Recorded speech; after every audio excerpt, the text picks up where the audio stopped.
The officers, armed and alert, made their way to the old quarry, the memory of the tales surrounding the Cave of Shadows heavy on their minds. The drive was tense, each man gripped by a fear they couldn't quite explain. When they reached the quarry, the sun was beginning to set, casting long shadows across the landscape. The cave loomed before them, a gaping maw of darkness that seemed to beckon them in.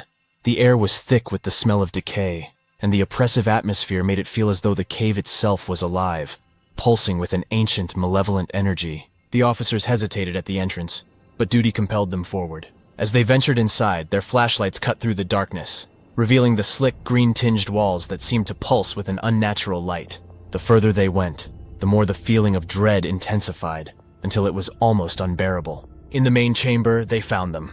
Mr. Beaumont was lying on the ground, his body twisted at an unnatural angle, his face frozen in a rictus of terror. His eyes were wide open, staring blankly into the darkness, but they were devoid of life. His skin was pale, almost translucent, and his hands were clutching something tightly to his chest. As the officers approached, their breath caught in their throats. In Mr. Beaumont's hands was the teddy bear, now stained dark with blood, and around his neck was a length of rope, frayed and old, as if it had been buried for decades. But it wasn't just the sight of the body that terrified them.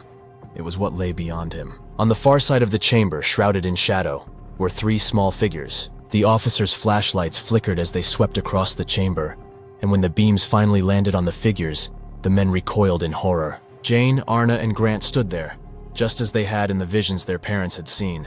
But now their bodies were decayed, their skin a sickly gray, their eyes black voids that seemed to pull in the light. Their faces were twisted into ghastly smiles, their teeth sharp and jagged, as if they were no longer human but something else entirely. And behind them, half hidden in the shadows, was the entity. The thing that had taken the form of a man.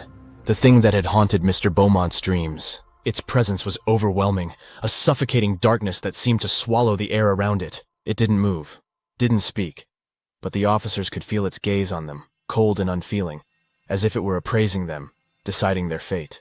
The children took a step forward, their movements jerky and unnatural, like marionettes being pulled by invisible strings. One of the officers shouted, raising his weapon, but before he could fire, the lights went out. In the pitch blackness of the cave, the sounds of the children's laughter echoed around them, growing louder and more distorted, until it was almost deafening. The officers scrambled for the entrance, their hearts pounding in their chests, but it was too late. The darkness closed in, and the last thing they heard before the silence consumed them was the voice of the entity. A low, guttural whisper that chilled them to the bone. "They are mine now, and so are you."